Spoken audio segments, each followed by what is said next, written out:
Hi, this is David Comfort from Democracy Action Network. Here's a mind-blowing fact.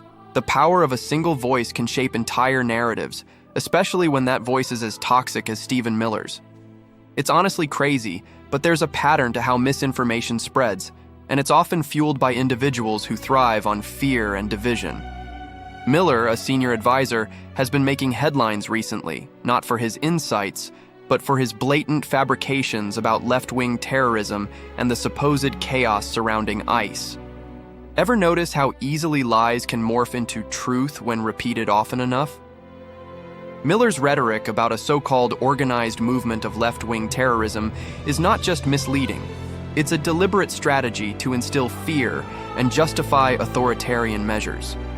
He claims that ICE officers are engaged in nightly battles against Antifa, painting a picture of lawlessness that simply doesn't exist.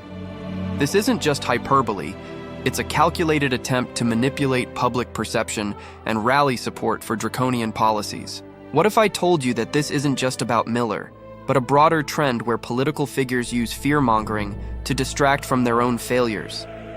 The implications of this are profound. It's not just about one man or one administration. It's about a systemic approach to governance that seeks to undermine democracy by portraying dissent as a threat. Let's call out the absurdity. The idea that a few protests justify martial law is not only unfair, but dangerous. It's a classic tactic used throughout history, demonizing the opposition to consolidate power. Think of how authoritarian regimes have risen by convincing the populace that their freedoms are under siege. Miller's approach is reminiscent of totalitarian regimes that thrive on propaganda and fear. He's not just lying to the public, he's lying to himself, trapped in a cycle of insecurity and self-delusion. His desperation to maintain power at any cost reveals a fundamental weakness in his character. But here's the optimistic twist. We have the tools to combat this. Politicians like AOC remind us that laughter and ridicule can be powerful weapons against fear. When we refuse to accept these lies and instead expose them for what they are, we reclaim our narrative.